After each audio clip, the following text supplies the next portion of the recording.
Before we start this podcast, I want to definitely remind you of a sponsor for Fresh is the Word, 20 by 20 Apparel. Founded in 2015, 20 by 20 Apparel brings original tributes to pro wrestling's classic arenas, moments, and events. They look to spotlight the bloopers, bleeps, and body slams along with the biggest, smallest, strangest, and strongest. In the world of wrestling where there's hundreds of shirts, promotions, flyers, social media accounts, and ads, don't get lost in the sea of parody shirts and display fonts. They can provide professional graphic design services at a reasonable price. 20 by 20 also hand screen prints all the tees in-house. So if you'd like to discuss a possible run of tees, posters, koozies, foam fingers, or even Zubaz, then drop them a line at 20by20apparel.com. That's the number 20x, the number 20apparel.com. And also check out their enamel pin line. It's super cool. Fresh is the word.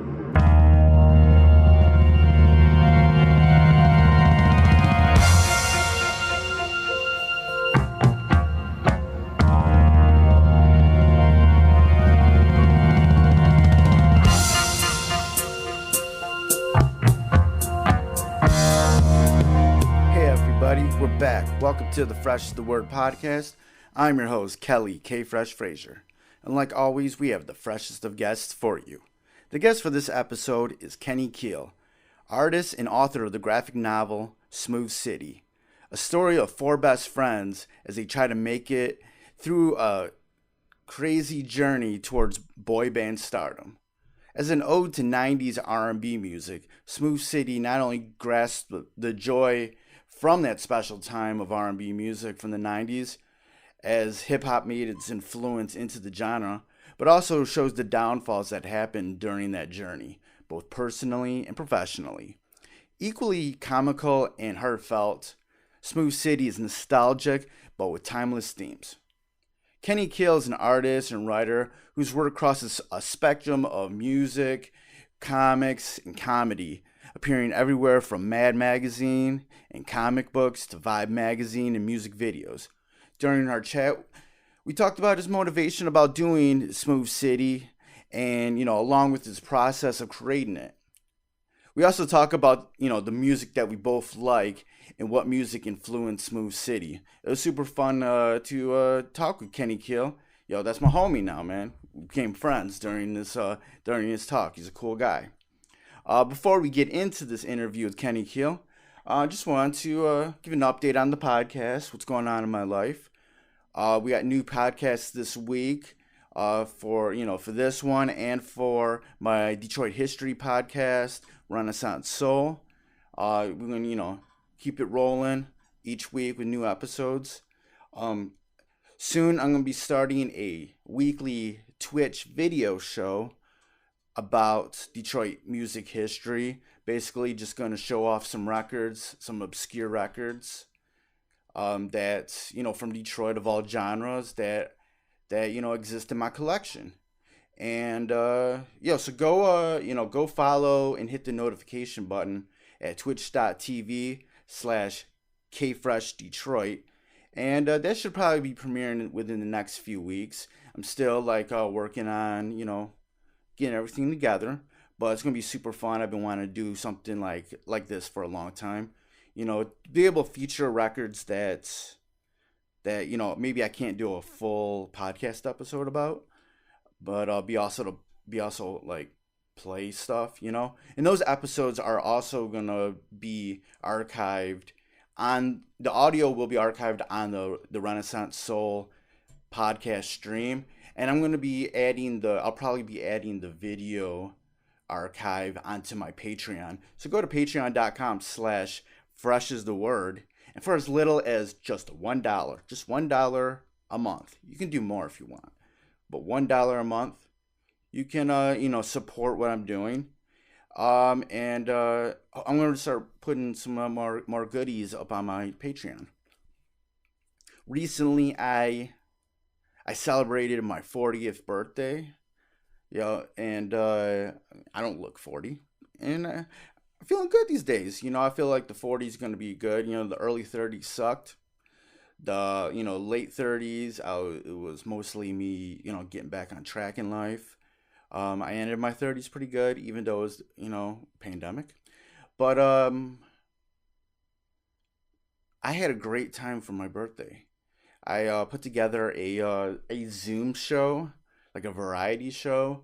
This is my first time doing it, so there was like some technical difficulties and time constraints and stuff with some of the people I had booked for it. But that wasn't even like I just wanted to have some content for a show, but it was like just being able to shoot the shit with my friends and my homies via Zoom, especially, during a pandemic, that was just amazing. So shout out to everybody who, showed up from our birthday Zoom, who donated to the party.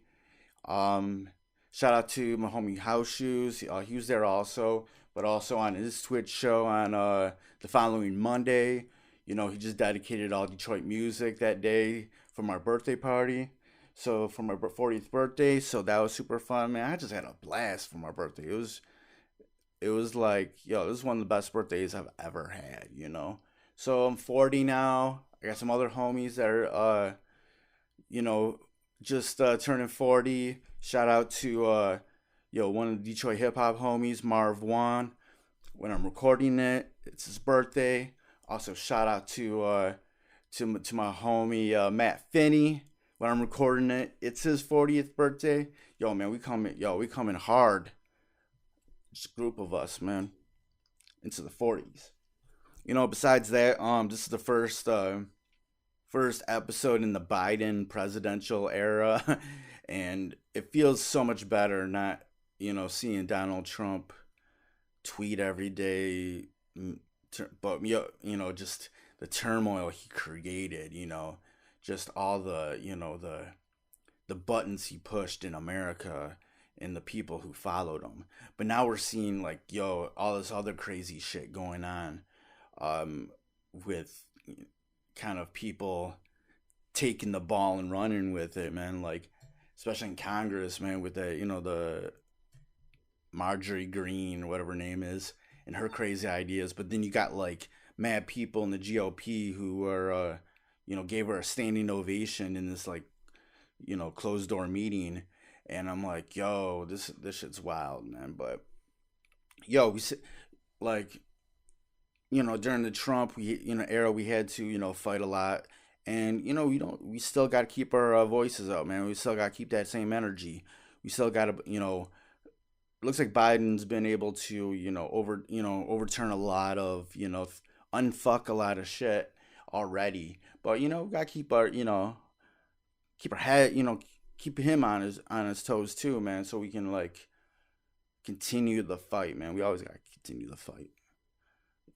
We just, I look at it as this, man. The Trump era was so intense and everything that now it should feel a lot easier. Well, it's never going to be easy, but people should be able to, really know how to, fight to have their voice heard.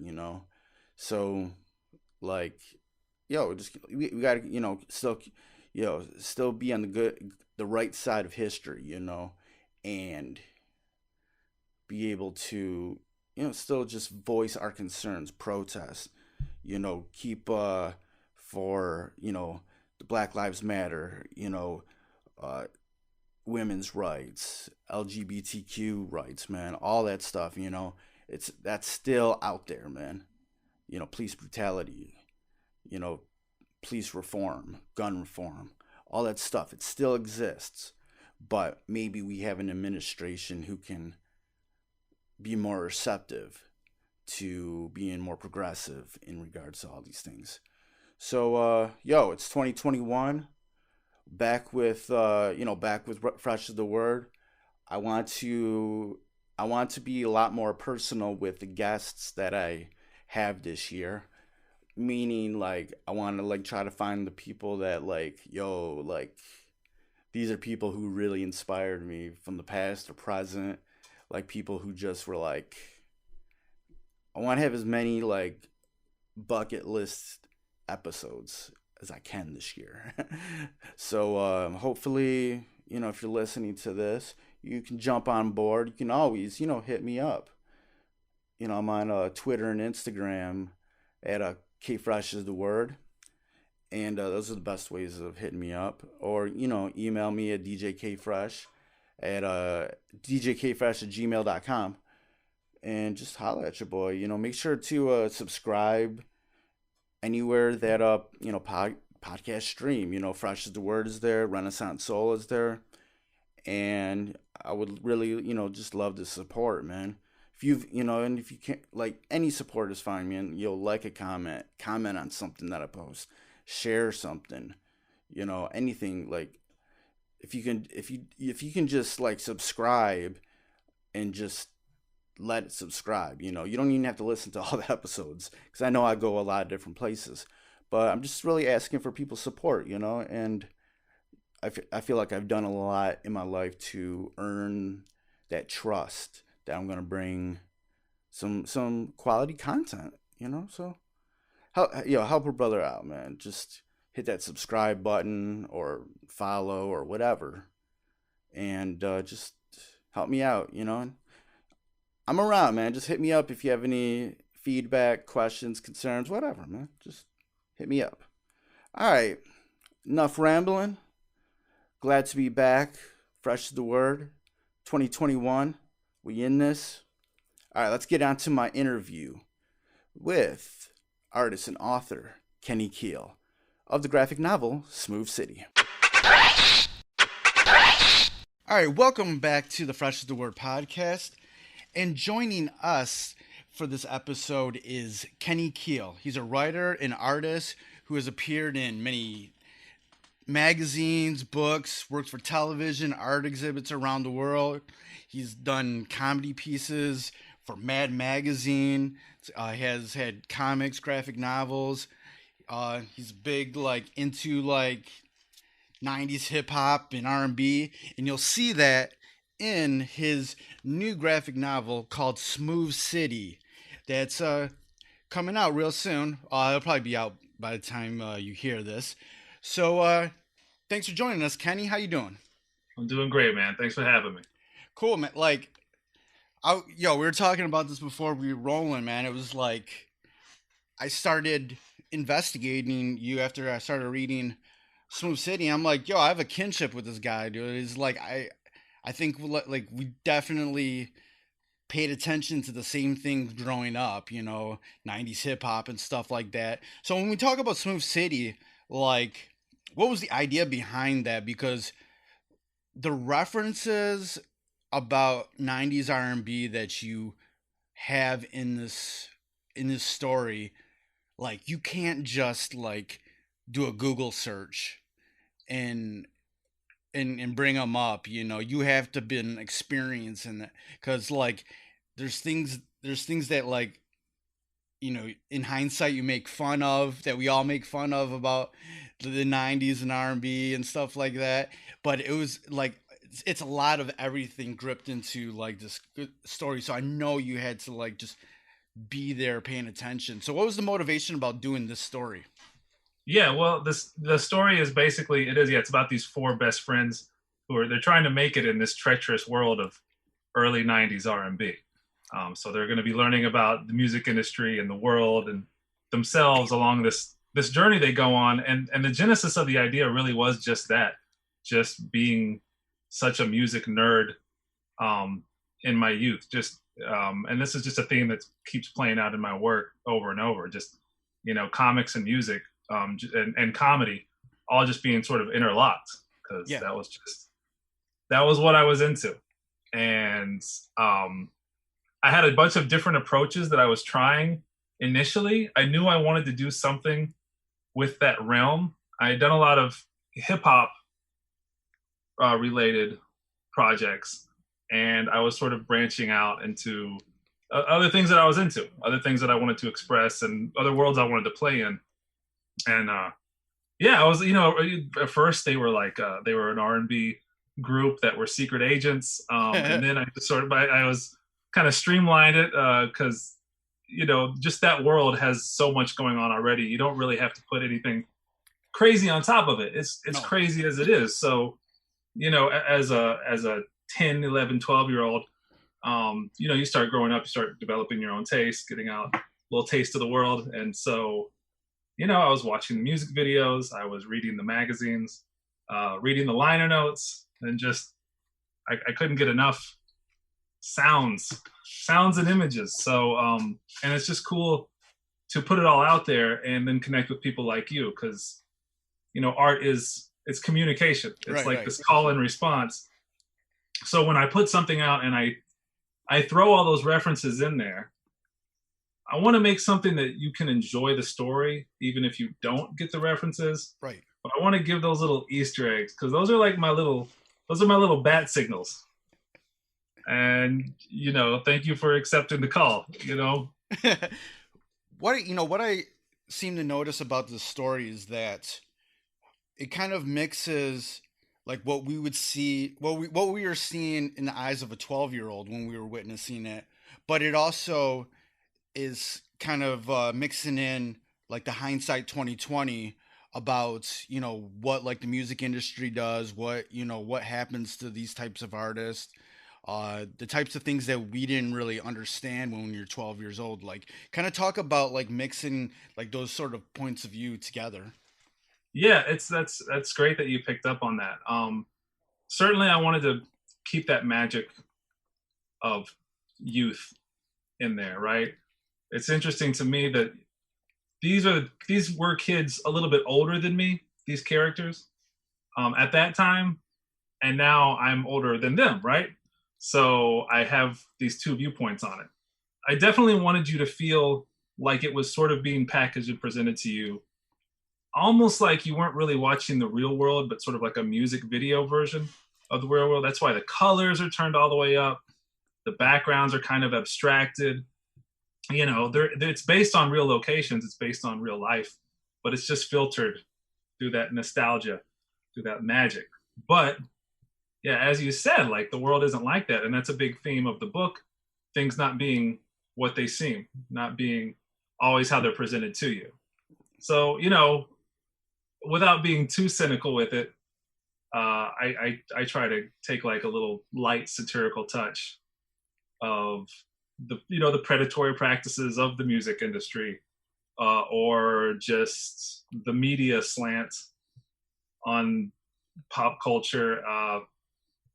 Yeah, it was. I guess I can just say that's cool that you were picking up on that.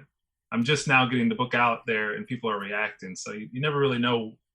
You know what you put on the page, but you don't necessarily know what people read. So, right, there was a like early on in the story. There's the part where they go to the karaoke place to cut a demo, and there's a sign that says "No rap," along with a yes. few other things. That was a real thing, When you go back to like the late, when hip hop and rap started really, becoming to its own, that was a real thing. Like, radio stations would be like, the popular music with no rap, or like like any sort of non-rap music that had like a rap feature on it, they would have the no rap version also, so the radio could play that.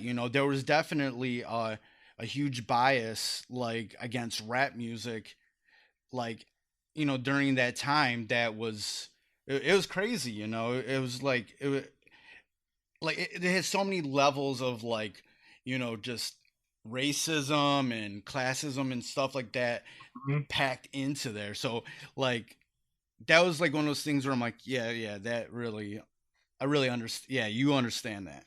Yeah, it's this book it's like teenager and up, right? So there are going to be people reading this book who that might seem kind of odd to them, because their parents are going to be listening, or like rap fans, Yeah. 90s rap fans. So they're like, where's the, it's hard to see something as a threat. And even as kids, we knew that was ridiculous at the time, right?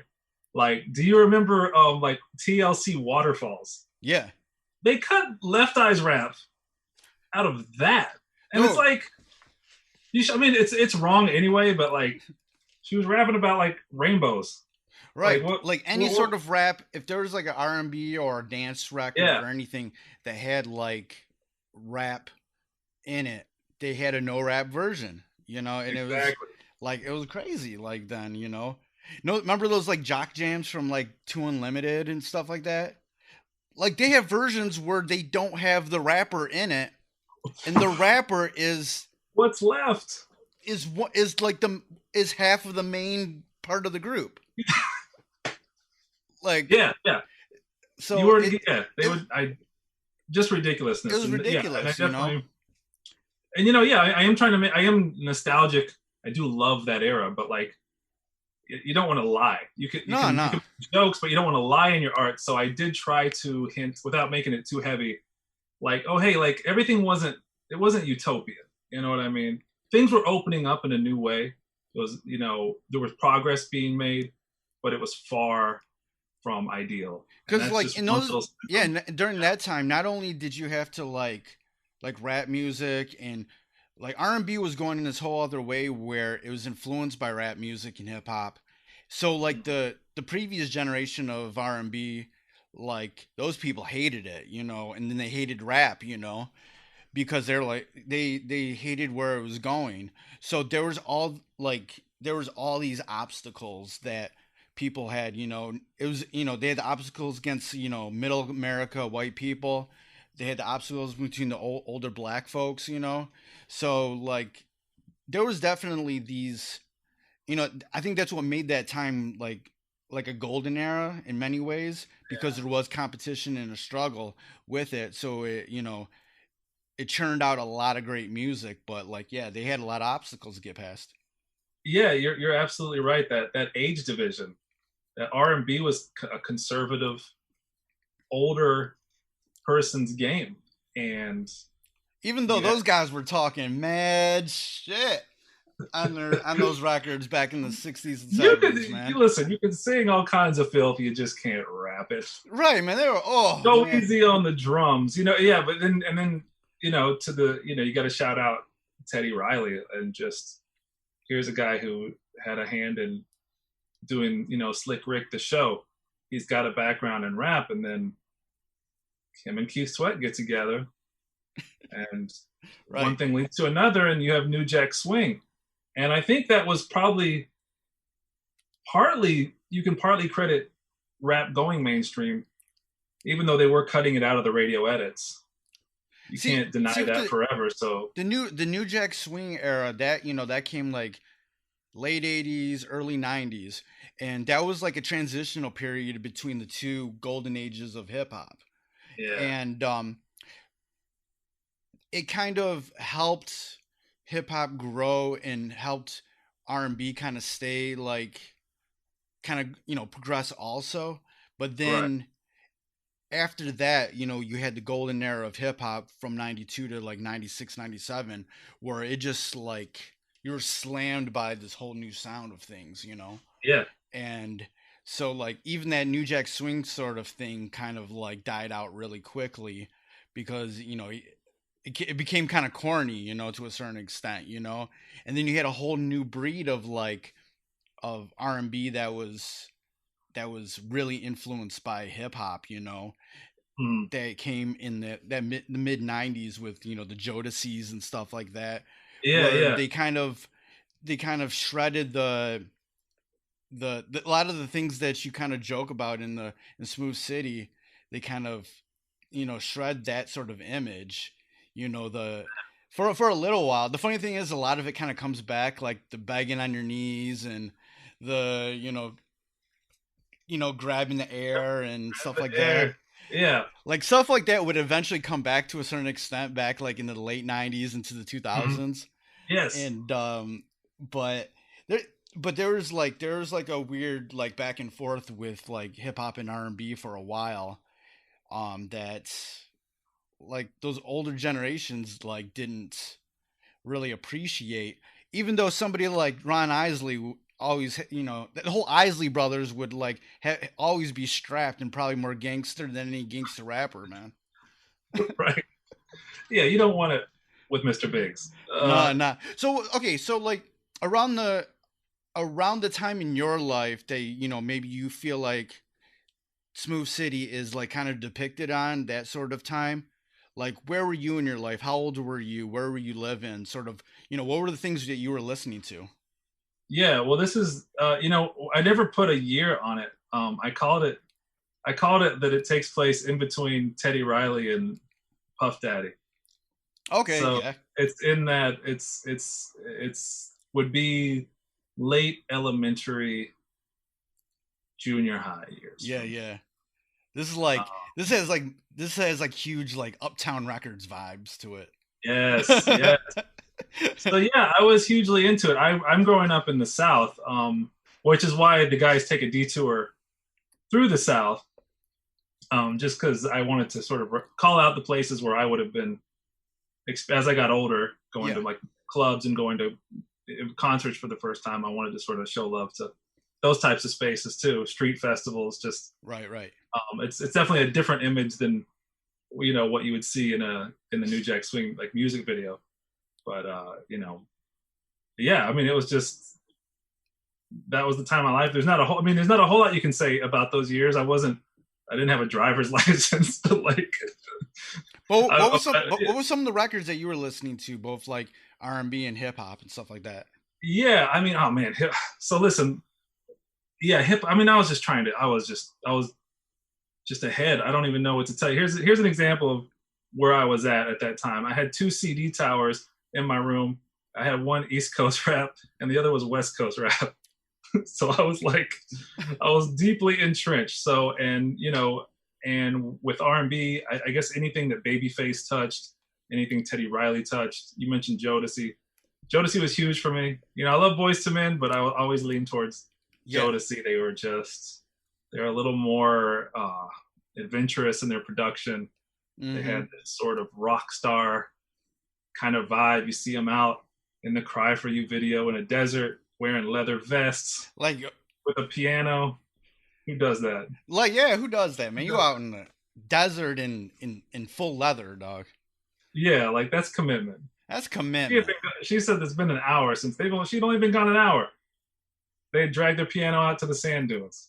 That's a different kind of pain. See, that's some begging right there, man. That is begging. Yeah, they made it cool though. That was the thing. This was cool. Like, it was emotional, which, you didn't have a lot of pop culture pushing you to explore your emotions. Right. But they found a way real to do with it, man. Because you got like a song like "Freaking You," which just starts out like, every time I close my eyes, I wake up feeling so horny. Like, all right, we're just not gonna. Okay, we're just gonna go there real quickly. We're not gonna. First line. We're not gonna beat around the bush at all with that song. Every time. My goodness. Yeah. Yeah. Yeah. I mean, they went there. They took it there. They and they crossed over too. They were, we get that second album. She's not even credited in the tracks, but you get Missy Elliott. Right, right. She's dropping anonymous bars on album cuts, not even a single. Like, right, right. So yeah, like it's that overlap. It's that hip hop R&B. Like once they touched, there were reactions to it. Sometimes rap felt like it had to get away from that. But the two worlds were never the same after they combined. Were you ever into like Southern rap? Because like Southern rap was really, I've always been a big fan of Southern rap because they were really good at like marketing and promoting themselves, building themselves up from the, from the street level, the ground up, and creating like their own lanes, So I've always liked a lot of, Southern rap. Was there anything that you were into? Yeah, I mean, probably the earliest were like Lil Keke, from Texas, and then I mean when Louisiana started really blowing up, like the fact that we got Cash Money and No Limit. Right, right. And I mean Juvenile, even before I knew either of those, I don't think these labels even existed yet when Juvenile had his like first regional hit. Yeah, I mean, of course, I mean that was because then that felt like, oh, that's us. Like I was a huge fan of East Coast rap. I loved I loved all of it. Yeah. And of course, Outkast. Outkast is huge. Yeah, I used to like back then. I used to how I would learn about a lot of Southern stuff was through Murder Dog magazine. Remember that? Murder Dog, yes. Yeah. So like I was listening to all the like the Cash Money stuff and the No Limit stuff before they really broke into like pop culture, Yeah. And in a slew of other tapes that were like Yeah. crazy. Like some of them they were so bad that they were kind of good. You know, you're like you never forget them, like sort of things. You're like, Yeah, yeah, yeah. this is so wild that it's like kind of cool. You know, and I was Yeah, I always mean, I like definitely have like a lot of local yeah, that acts real that never local shit broke though. anywhere else, but yeah, the beats, the production style, the slang, of course, like screw tapes. But I mean, it was once it broke, you couldn't, you almost couldn't escape it. It was at every party. Right. It was on the radio station constantly. Right. I Yeah, remember the even here, local man, station. Detroit, like Yeah, it was just like everywhere. I was gonna ask because I don't have a sense of how the rest of the world, the rest of the country was receiving it. I think in Detroit because when No Limit broke and I was still a little underage to go to things. Yeah. Um I think like if you're going to like a club atmosphere maybe in Detroit and in the Midwest, it might be popping, but like the hip hop stuff, like I don't even think they really fuck with like they didn't really fuck with like No Limit and Cash Money stuff like in public. They might have done like secretly, but the hip hop cats really didn't outly like fuck with that shit. Yeah, because like, okay, so around the time that those labels are rising and like the South, yes, I mean the South is still reigning. It's crazy. But Louisiana specifically was really just unprecedented success. Um, I lost my train of thought. I don't know, I totally forgot what I was about to say. It was gonna be mad inside. It was gonna be mad insightful too. Oh no, okay. So the internet, the thing Yeah. that we're on right now, that's also kind of coming up at the same time, right? So now you have Yeah, like because that's hip-hop. when like AOL was starting to pop.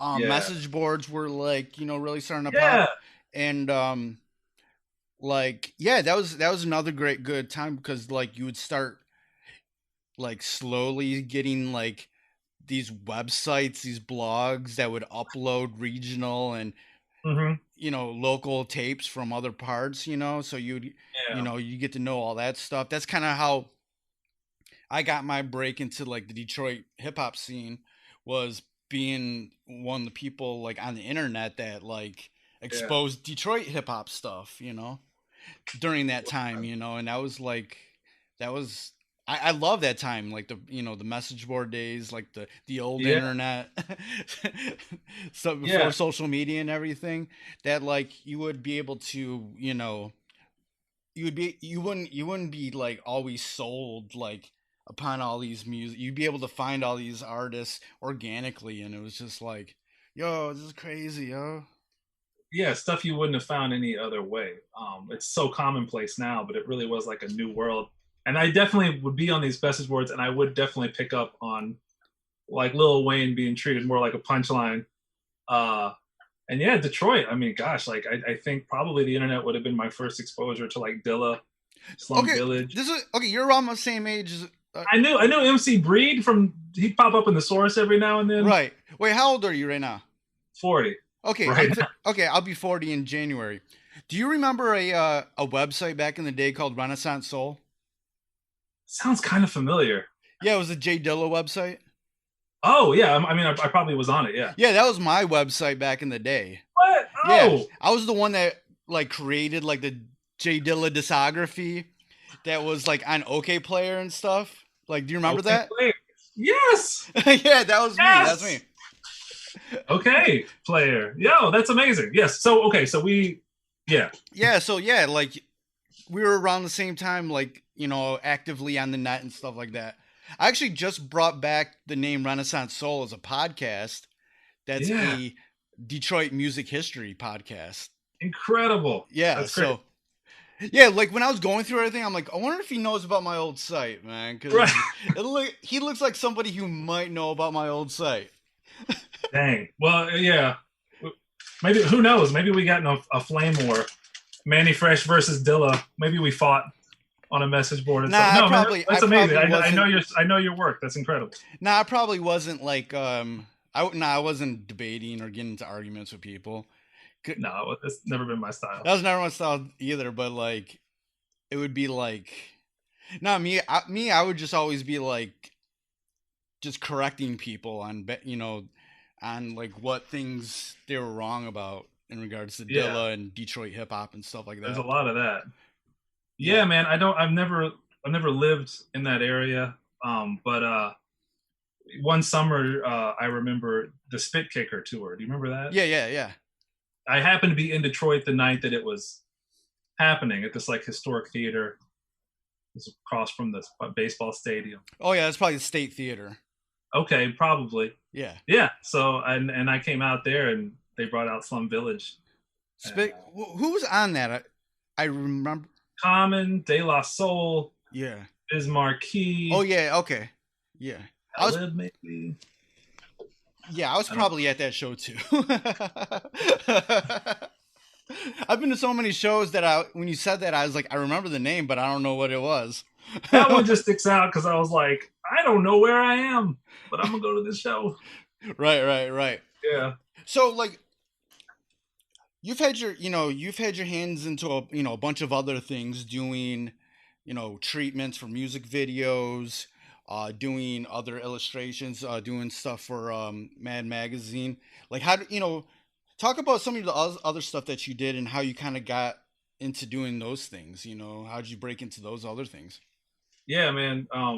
My work is all over the place.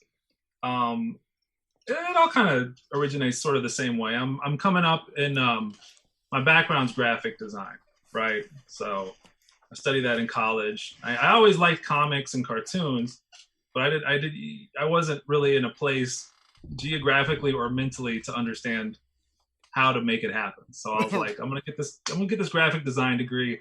I'll figure out something to do with that. I'll get to make pictures, and I'll be able to buy groceries and stuff, right? And then life just kind of sometimes takes you back to where you originally wanted to be. So dipping my toes in and out of the comics game, I would, I'd put something out and then I'd go do something else. Mad found me because of the first time I really did something that prominently put hip hop and comics together. I did like these around 2009, 2010. I did these remix album covers. This is very commonplace now. It was a little less so in 2009.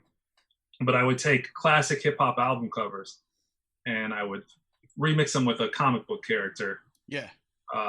And I did a series of those, and that was like one of my first times really putting my art on the internet with like my name on it and all that scary stuff. I probably saw those things. Like, I probably saw those things. Based on the circles we've traveled in, I'm guessing you probably did. OK Player was one of the first places that like really supported it. Yeah. And it sort of made its rounds on the music blogs, and then it made its rounds again on the comic blogs, and it was through that the Mad associate art editor, Ryan Flanders, he gave me whatever, just like said something nice about the art, and then we just started talking because I grew up. One of my other obsessions would have been Mad Magazine. I lumped that in with the comics love. I mean, it just informed my whole sense of humor, my worldview. I mean, I looked like Alfred E. Newman when I was a kid. Dog, I look just like him, man. Sorry, man. I don't see it now. I kind of grew out of it, but if I were to show you like photos of me as a kid, totally look like Alfred E. Newman. Yeah, sometimes you just gotta grow into your own head. Sometimes that happens. You got a head, and your body's just everything else is catching up. Alfred never did, so right. He's like your Dorian Gray painting. But so he sees it, so we start talking. So even though Mad, you wouldn't necessarily associate it with hip hop, but people who are working there are into it, so they recognize what I was doing. They see some humor in it. So I start pitching to them, and then not quite 10 years, but close to it. Mad was kind of like home for me as far as my comics work. That's where I was doing my thing, that and just self-publishing indie projects. And then as far as the music thing, that just comes from knowing people. Like as you can attest to through the internet or just through people you meet in school, everybody kind of gets out of school and goes their own ways. Right. And one of my very good friends, he was always giving me props on my writing. He's getting into music videos. Directors hate making treatments or something. I don't know. It's not. I like it. I like, and if you can find a thing you like that everybody else hates to do, right? Look into it, because everybody, for me, I'm thinking visually. I love music videos. I come up on them, so it's kind of like a form of storytelling. So yeah, I started making sort of like the pitch decks for those, and then that branches out into other types of work in that realm. And so yeah, and I was writing I did a little bit of music writing in like 2004, 2005 area for a music magazine, and I've done some cartoons for Vibe and Mass Appeal too. I'm definitely not like a music journalist type. I'm not a documentarian. I'm not good with facts. I did my fair share of interviews, and they were fun, but I never really felt like I got the knack for them. Right. Salute to you. It's not easy. Right. Like I think I finally I've been writing, doing stuff for a long time now. Like Renaissance Soul dropped in 2001. And then, a little after that, I started actually doing music writing here, like at a weekly alternative. And then for a while, I was a contributor on, Huffington Post. So I was doing music writing on there. But I feel, and even with this podcast, it literally took until maybe 2 years ago to when I felt really comfortable about doing interviews, to where I can just go off the dome and not have questions and topics written down and stuff like that. And a lot of that had to do with me going to therapy and getting my mind right.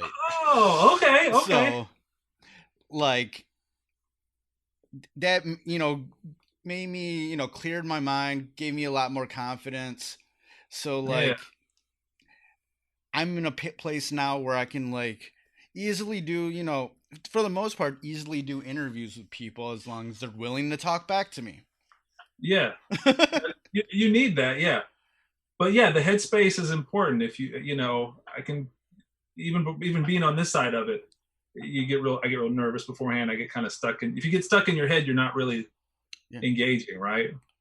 So you got to listen. Oh my gosh. Yeah. When I was doing it, it'll be a lot of phone interviews. Yeah. Couldn't really see the person.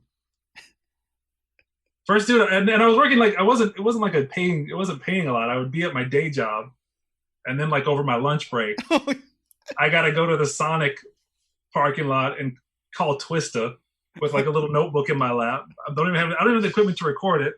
Right. Does he talk as fast as he raps? Am I going to be able to take notes? I was terrified. I was just ready for him to be like, no.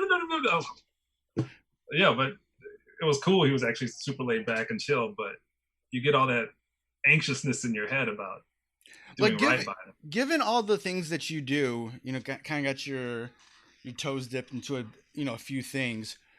Does that, give you, more freedom in regards to the stuff that you want to do, your personal projects?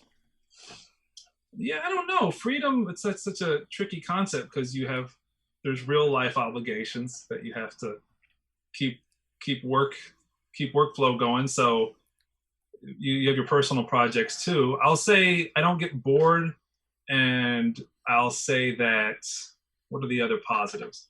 If one thing slows down, you didn't put all your eggs in one basket. Yeah. And so if I'm not getting illustration work, maybe I can write something. If I'm not writing something, maybe somebody needs a logo. So it's hard to brand yourself that way, but I'm not crazy about that concept in the first place. So, and I think graphic design kind of taught me it appealed to me because of the kind of person I was, but it also helped me expand on that to where you're using visual language to solve problems. So if you can apply that thinking and sort of extrapolate it, you can apply it to really anything, you know. Yeah, let's talk more about that because that's very interesting. Like how do you apply it to other things in life? Yeah, well, you got to like listen. You got to hear other people's needs, other people's perspectives, and you got to be willing to collaborate, and define what the problem is, to take sort of like you're outcome focused. If I'm just doing personal art, maybe the only outcome is I just want to feel good and draw something goofy. You know what I mean? And there's nothing wrong with that. But it was doing a graphic novel. Well, I need the story to make sense. You know what I mean? I need it to feel a certain way. So, you know, the style that I drew Smoove City in isn't really like anything that I had drawn before. I mean, it doesn't look like a completely different person drew it, but it's stylistically, it's not like everything else I've done, because I was in that sort of graphic design mode of thinking always, where I'm like, well, let me cater my style to the best possible way to express the vibe, you know, or the story, that innocence, that era. So it's a lot of shape and color. There's sort of a simple fluidity I was trying to go for. How do you kind of like mentally, you know, keep yourself going to like have that space, have that room to try different styles, you know, whether it's working on your own projects or anything else, like where you're not just like hooked on having your own like one or two styles? Oh, it can actually be kind of annoying. Because sometimes I'm just like, dude, don't reinvent the wheel every time you sit down to draw. Right. Draw like you draw. And I'm like, I don't even know what that means, man. This is just me talking to myself. It's a mess. No, I feel you though. You're like, why can't I just do it like I always do it, man? And why do you gotta like always come up with something new? Think about it. Your favorite artists generally are known for like a style that is immediately recognizable. I would never say that's the wrong approach. But for me, I've definitely got a little more focused over the years. When I was kind of just starting out drawing, I wanted to just sort of experiment with everything. I'm getting a little more focused as I get older. But do you feel like your talents are more valuable to the fact that you have the ability to try other things, and there's a know-how there to be able to expand or do something totally different stylistically? Yeah, I hope so. Yeah, I think so. I think there's something to, you know, diversify your bonds, you know, like just keep it mixed up. The world's always changing. So, you know, you can't, nothing's ever in a state of real stasis. Everything's always moving anyway. So I think it puts me in a position to be able to roll with that a little bit better. It has its lumps. There's really no easy way, I mean, to live, period, but certainly to live as an artist. I have the same ups and downs as everyone else. It's a struggle. Right. But yeah, I would say that it has benefited me in that way. Right. You know, people know they can come to me and I'll try to, like, from a client perspective, they know I'll try to cater it to them. Yeah. So if you know a style and you know the artist, of course you hire that artist. But like, if you want to sort of go on a graphic journey with someone, I'll be up front. I'll be like, yo, I don't really know what this is going to look like, but let's talk and let's figure it out together. Let's see if we can do it. Like, yeah, you can't be too sensitive artiste at that point. You got to be able to take feedback. But yeah, exactly. But I don't know. It works. It works. Getting back to Smoove City, like, when, you know, what do you feel like is the sort of like the main theme of this story? You know, what's something that people can get out of it, like, universally? Well, I don't want to tell people what to get out of it, but I hope you have a good time when you read it. Yeah. It's supposed to, first and foremost, look, it was everybody's going through it right now. I was definitely going through it when I was making the book. this book was like a joyful escape to Yeah, work I on. was completely chuckling like throughout, like just constantly. I'm not going to pretend to be deeper than I am. I just want that. I'm happy if I can get you there, get you out of your problems for a little bit. It's like a pop song. You can listen to it on a very surface level. You can also project your own life into it. When a really good pop song sticks with you and sticks with you for life, it's because it's not necessarily that it told you who you were, but it's because you were able to hear yourself in it. So, if you see, hopefully you respond to, people of different cultures, of different backgrounds, working together, coming together, harmony, literally, right? But like working together, I thought was a big thing. That was one of the positives of what I saw happening in the culture in the 90s. As corn, you mentioned there's a corniness to it. Right. But there are worse things you can be in the world than corny. So hopefully you see that. Hopefully you get a little bit of that, as you were saying earlier, that magic mixed with that cynicism. I think that's the Mad Magazine part of my brain. I always come from a place where, the more I love something, the more I'll tend to joke about it. Yeah, yeah. You see if I'm tweeting a lot of things about like rap music, I'm not I'm not hating. I was like, I love this. This is how I express that joy. Right, So, right. yeah, I mean, just have a good time with it. And yeah, hopefully if you get something more out of it, great. I definitely related it to like my own journey as an artist, just what it's like to be creative, the dangers you have to look out for, the stumbling blocks, the big pinnacles when you feel like you've, broken through. I don't want to spoil it, but a lot of music biopics, they end with the musician being the biggest thing ever, right? It's always like they're a star, they won. I tried to step away from that. I like to think that the joy of creation is in the creating. So, happy ending and all that, but I'm not really trying to say you have to be a huge pop star to feel successful in art. These are four friends making something they love together, and you do that and you stay true to yourself, you won. These days, sort of, we're going through this time where we're in a pandemic. We're also going through another like huge evolution of like of the civil rights movement with the Black Lives Matter movement. How do you feel like this story sort of fits in to that, because we're seeing behaviors, mind states, either change or be like completely, you know blown out. We're seeing the worst of the worst out of people. You're seeing Yeah. the best of the best out of people, or you're seeing people change. How do you feel like this story kind of fits into all that? I mean, I'm not. I am a political person. I'm not an overtly political artist. Um, but I had to have been reacting to all that on some level in making this. And the interesting thing I've learned about making a book is you're still learning what it's about even after it's done. So I would say,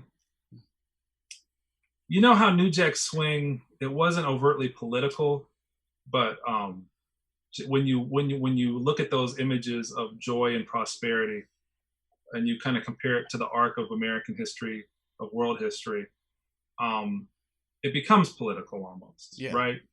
They're just to be able to exist, for us to come together, because the mainstream messaging of society is that we can't, right? So that in itself becomes political. Yeah. So on that level, I guess that's how it relates. There is like a little subplot that deals with, how black and brown and non-conforming youth get seen by the media and law enforcement, right? Yeah. Because that stuff didn't just start now. Oh yeah.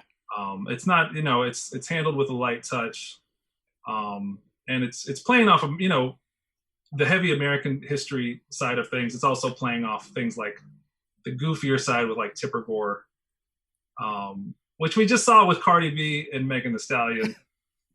they put out the song and everybody's clutching their pearls. Right. Think of the children. What are we gonna do? This is like it's just the same old song over and over. I'm like, man, I grew up with all of this, man. I've heard this all before, man. So I'm not here to I don't think I have to justify anyone's existence. I just want to show. I just want to do counter programming, basically, where there's so much hate and anger. You can kind of really spin your wheels, voluntarily putting yourself and your own beliefs on trial. But those people are never going to stop throwing that at you. Right. So I'm not really interested in engaging it in an argument sense. Engage it absolutely in your political life, but as far as making this comic, I'm not here to say, well, that's wrong and here's why. I'm speaking to people, hopefully, who already know right and wrong, and I'm just gonna say, let's have a good time. Yeah. So, what are you listening to these days? What music are you listening to? Oh my gosh.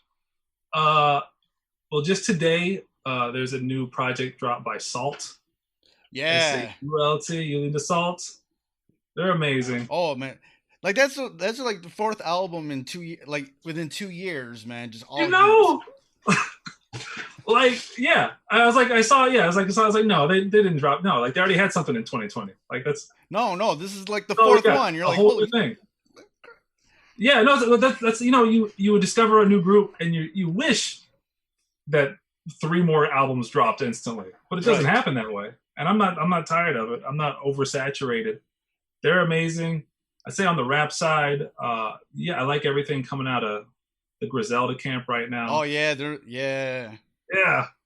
grimy. I love it. East Coast. Just give me just put those ad libs into my veins. That new Conway album is so good. Yeah, I've been listening to that specifically. Yeah. On the R&B side, probably the most, as far as somebody who's like currently putting out new work, I really like her, Her. Yeah. That was the last live performer I saw before everything got shut down. I think she's amazing. Just a full musician. Frank Ocean, Miguel, who else? My gosh, Summer Walker. I don't know. I'm into I don't know. And I listen to a lot of old stuff. I'm still listening like these throwback references that are in this book. It's not because I have a great memory. It's because that stuff never left rotation. Right. I know what you're saying. People are like, yo, you throwback. Yeah, I threw it back to last week. Yeah. I'm literally just listening to this right now. I'm not like, I didn't just bring it out for the comic. My car has a CD player. I'm still on that. I'm still making mixed CDs. Okay. Right. Like you still listening to it, man. Like, yeah. And there's those records like that you just don't put away, like you don't. Like I have like crates of records in there that are just like, like I have like records in my bedroom, but I have like certain crates that are just like for things I want easy access to. Yes. Like and I also have a new arrivals like crate. This is stuff that I just bought, It's like I'm a record store. Yeah. Just for like I got a new arrivals crate, and then I got the stuff that I want to easy to reach. Everything's streaming now, but for some reason I still go over to my bookshelf and get the CD binder down. Right, like just gotta have it. You're a DJ, right? Yeah, I don't really DJ much anymore, but nobody does. But is that where is that the genesis of the record collection though, or do you just prefer that sound? It's okay for a while. Yes, it was. Because my hip hop collection is like the biggest part of it. Yeah. And but a lot of my newer records is just me wanting to have like specific things on vinyl to listen to on vinyl. Man, I feel like hip hop's got to be the most dangerous thing you can get into if you've got a completist mentality. Through sampling, there's really nothing I don't listen to, and it all comes from being that kid who had the East Coast, West Coast CD towers. Because you read the liner notes, and you're like, oh, that's where this beat came from. See, because I was never someone who like made beats or anything. Right. I Yeah. never got into the whole finding the original sample thing because Yeah. that's a expensive thing to Yeah. get into. Like another thing that can be really expensive is like old like funk and soul 45s. Yeah. I never got into Oh that. gosh. Yeah. But what I'm doing now in that regard is I am looking for old Detroit like funk and soul 45s from like the 60s and 70s. From like old Hmm. like Detroit small little labels and stuff like that. That's where I'm keeping it. I'm not going anywhere else outside of that. I'm just gonna keep it as like Detroit stuff, you know. That's what you say now. I'll check in on you next year. That Right. sounds like me. Like when if I buy like a toy robot or something, I'm like, all right, I'm just gonna buy this one. I'm not a robot collector now. I just like this one toy. Well, yeah, I love finding them. I don't buy them. I collecting them. I just don't have the space for it. I've got like a little record collection just off to my side right now. But yeah, man. And the funny thing with me too is like I was always like a tape kid, you know. I had cassette tapes and stuff like that. Yeah. But when we were forced into like the CD generation, I Hmm. hated that, you know. And I really didn't buy too many CDs, even though I got a big CD collection. Most of my CD Yeah. collection is stuff I got for free, like Hmm. being who I am in journalism and stuff like that. Yeah. But now I'm starting to buy CDs of stuff that was like never on vinyl or things that are okay, either it's not on vinyl or it's a album that was released on CD only kind of, but it was not really promoted greatly, you know. Like Okay. I'm not going to buy a popular album on CD, you know, at all. But like take someone like remember you know the singer Amory? Oh yeah, yeah, Yeah. Like she had she had like other albums like after a third and fourth album, yeah. but like the record company didn't promote it at all in the states. Like it was like overseas, Uh, like like I recently bought those CDs and like I had to get them from Japan or something like that, you Hong got Kong, Amory imports. and yeah, because that's where they're you know that's where they Yeah. were at, you know, and that's the kind of things that I want, like things that were like are kind of they're they're Uh, cheap, but they're still hard to find. They're not like readily available. right. Yeah, you got to be on some kind of specialty website. Yeah, like you gotta go That's on not an Discogs Amazon and find it. purchase. Like Discogs, right? Yeah. yeah, and that's what I'm looking for is just like even Detroit stuff. Like I'll look for like really weird like Detroit stuff that's like on CD or stuff like that. Like I've probably bought more CDs like this summer than I've probably ever in my life, like in one period of time, you know. Like I don't ever remember buying this many CDs in my life. I love it. 2020 was your big But none of CD. them were expensive. Like I didn't none of them were expensive at all. Yeah, yeah. Like No, that that's why I was salty when they came out because suddenly everything was like $7 more expensive, and I was like, tapes are cool. and plus like the you know the Discmans and like any sort of CD players that are mobile just blew through batteries in one sitting. Yo, yeah, yeah. My cassette Walkman, I could have batteries in that for a whole month and use it every day. Yeah, Like that was that was the thing. That was like I loved my because I used to listen to my Walkman every day. Had a huge yeah, tape collection because I had a paper route when I was a kid and everything. Used to have them yeah. every day. I used to go through maybe like 3 or 4 Walkmans a year because I'd wear them out. But the batteries like were good for like 3 weeks a month, you know, each Right. time. But like a Discman or any other CD player, like they die in the same day. Yeah, man, and yeah, and they're not I really, hated that time. those Walkmen were like tanks. They were like strong, Plus they were big. You couldn't put them anywhere. None of them had belt clips. Like but they wouldn't skip, right? yeah. The CD player, I don't care about like whatever anti-skip technology they claim to have. No, sir. wasn't the same. And there was only one manufacturer that had like a belt clip for them. For a Discman or a Walkman? For a CD player. Like I never seen that. Yeah, it doesn't seem like it would work. Like there was, I forget who did it. Pop it open, it's gonna come out. Like I forget. You gotta catch it. Yeah, I forget who what manufacturer actually had. It might have been like Panasonic or something. They had one that actually had a belt clip on it.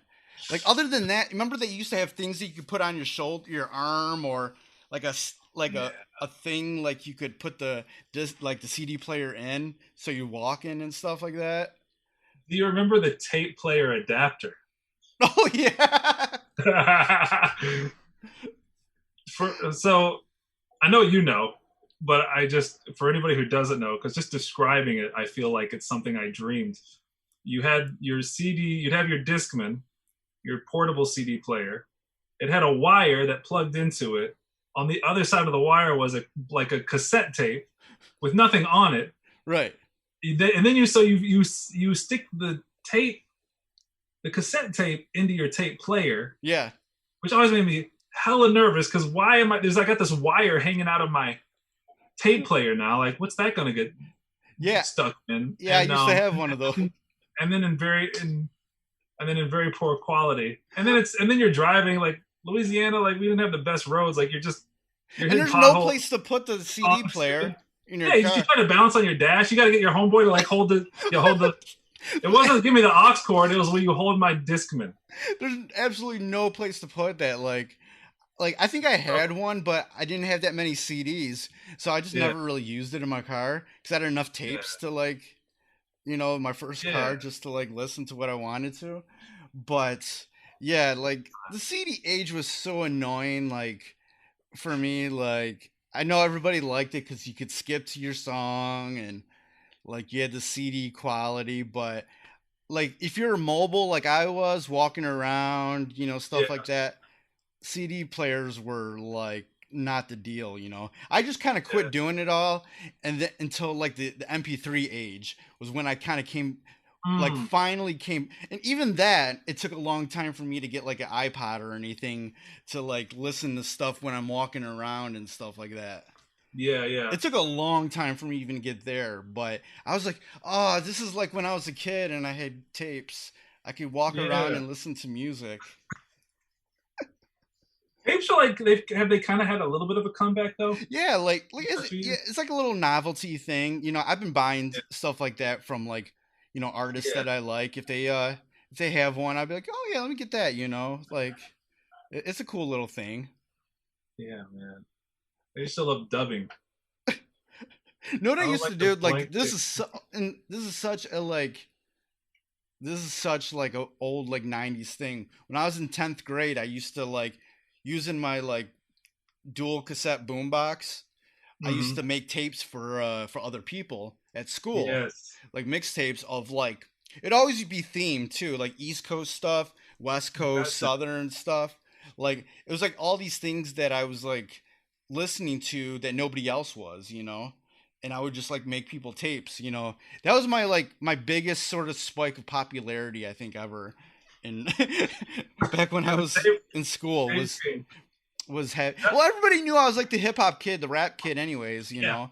But like I started making all these tapes and stuff. I literally think I broke No Limit Records at my high school. Wow. Like, I think that was my first like real DJ moment.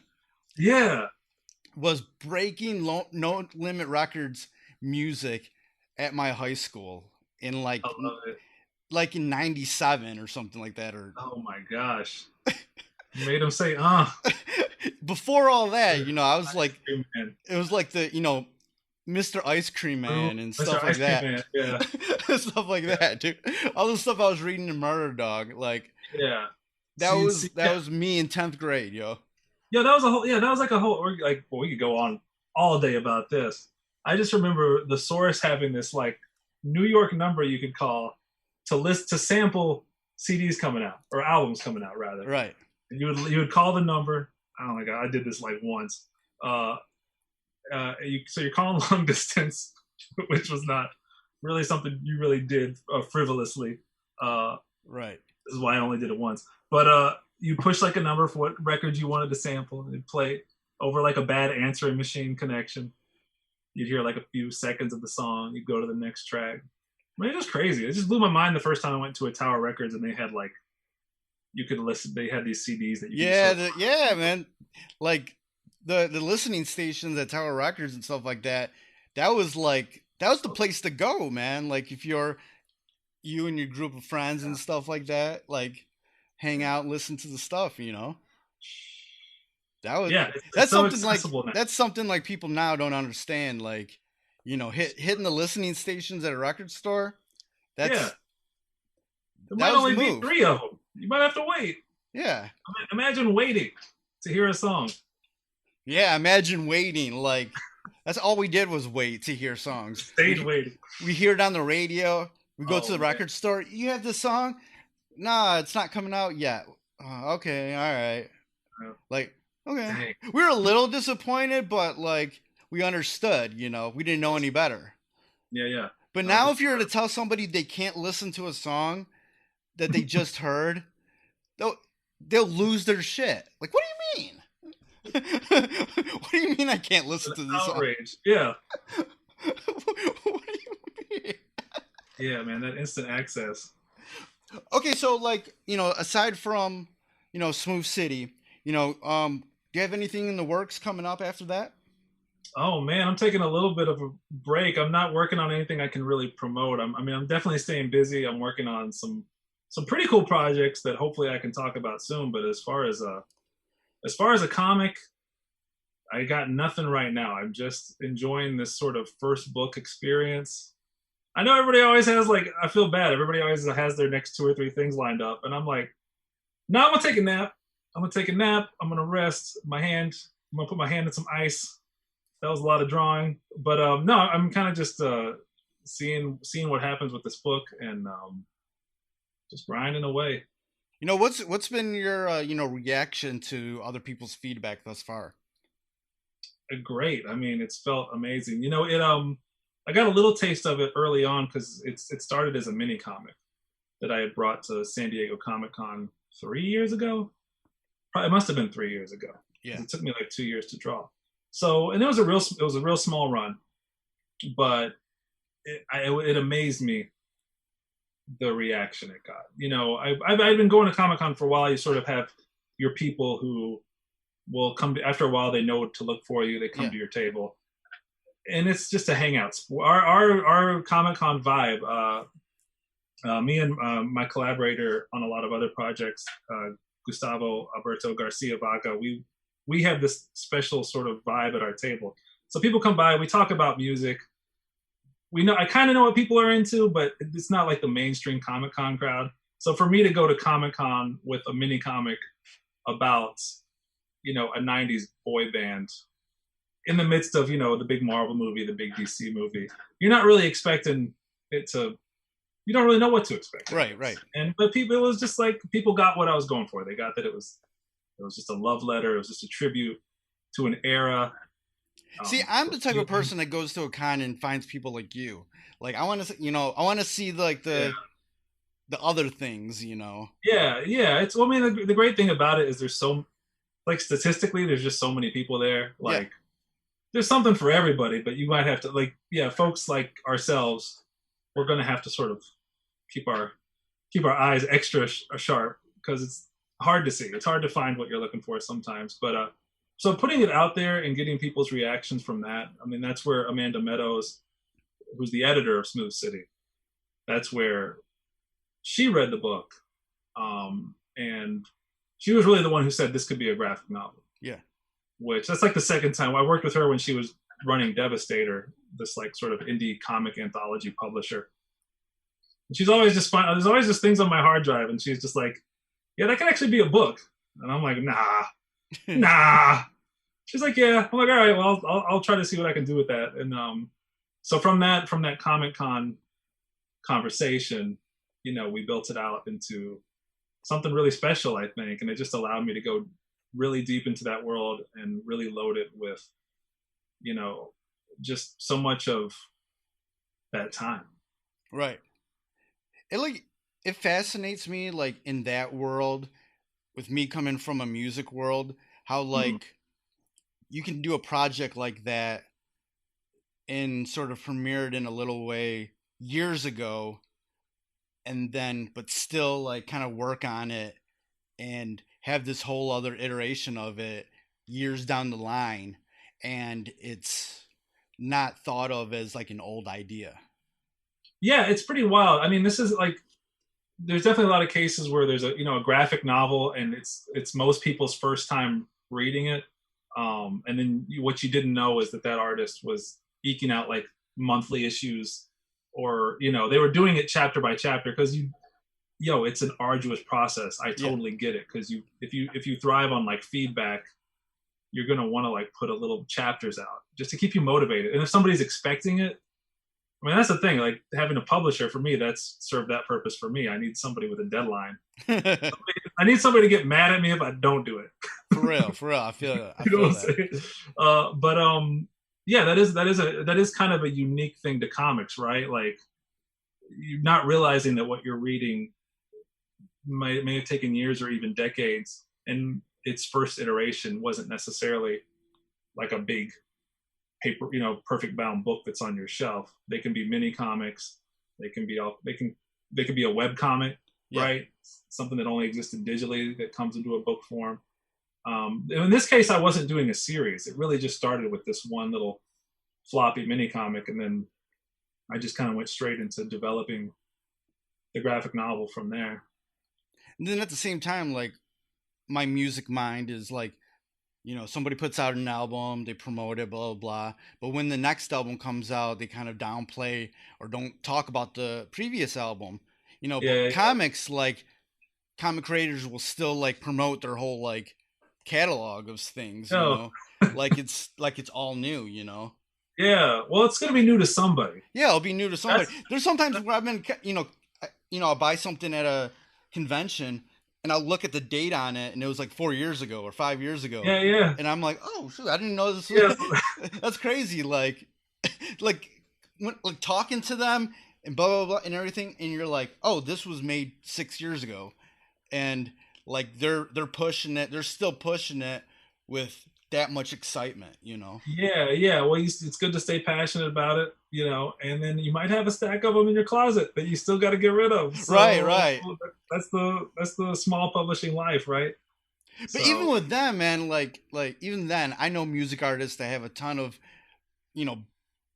back stock of something they put out, and they just forget about it and let it just sit there and whatever, It's tough. I can't speak for anybody but myself, but I know for me, once I've been sitting with an idea for so long, you do think it's old to you, Right. So I've lived with Smoove City for 3 years. I am actually still really excited about it. And how do you stay excited about that? Because like that's another thing like going on mine. I'm like, yo, how do these people stay excited about this project? Because I know it's a long, crazy process from the start to the finish. Yeah, I don't know. I mean, I don't just make comics just to make them. I don't think anybody does, but I mean, I gotta really love something to put that kind of time into it, because you're taking time away from all these other things in your life. So there's a lot of sacrifice that comes with it. But it's things like this, right? Now here's the part of the equation where it's not just in my head anymore. Now it's out in the world. So now it's a dialogue. Yeah. Now we're talking. So now we're talking. Yeah. You've read the book. Now that makes me, well, that terrifies me, but it also excites me, because then you're telling me what you're getting from it, and it takes us into all these other. This is, I miss the conventions. We can't do those right now.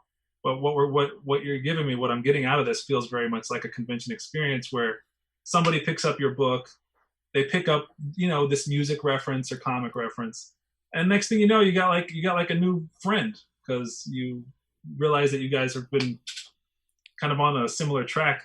Right. See, I already know that if I didn't know you, didn't see this book or anything, and I was at a convention, I walked by, I saw the cover of Smoove City, I would definitely stop, because just off the cover, I'd be like, oh, that looks like a bunch of different things are going to pop in my head.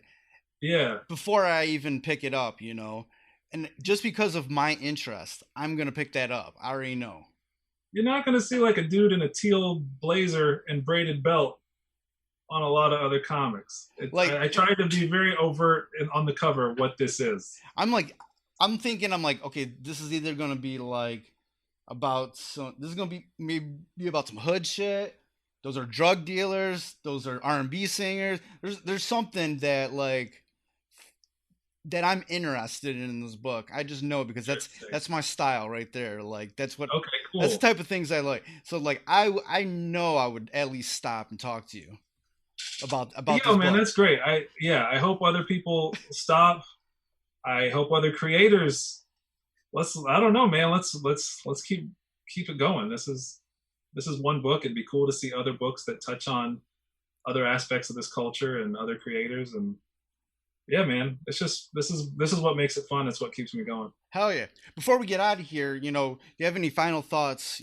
What you want to tell the public about Smoove City? Oh man, Smoove City is available for pre-order at all pre-order book places. It is a touching coming-of-age comedy about friends working together, chasing a dream, learning that all that glitters is not platinum, but making it regardless. I hope people check it out and have a good time with it. And where can people go online to, follow you, get more information about what you're up to, follow you, read your hip hop tweets, whatnot? Probably the best place for my hip hop tweets. I'm gonna point you to Twitter on that one. Twitter's where I am most of the time. It's Kenny Keil, Keil, on Twitter. KennyKeil.com. You can see some other work. You can check out some of my other books, and yeah, keep in touch. Hell yeah. It's been great talking with you, man. Ew. Like I said, man, I knew we had a kinship, and yeah, we totally do. I feel you. I feel like this will end, but I feel like our conversation has only just begun. So I'm looking forward to more. Thank you for your time. Thank you for listening to the Fresh is the Word podcast, hosted and produced by myself, Kelly K. Fresh Frazier. Empowered by Anchor at anchor.fm/Fresh of the Word. Fresh of the Word theme music provided by Steve O. You can find more of his productions at iamsteveo.bandcamp.com, and that's EYEAMSTEVEO.bandcamp.com. Fresh of the Word is available on all major streaming platforms. Please rate and review on Apple Podcasts and Stitcher. If you want to support Fresh of the Word, please consider pledging via Patreon at patreon.com/freshoftheword.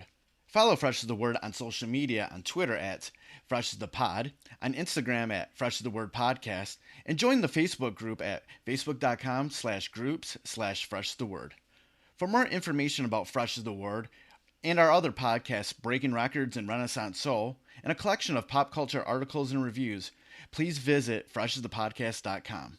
Thank you for listening and your support. Goodbye and good night. Fresh is the word.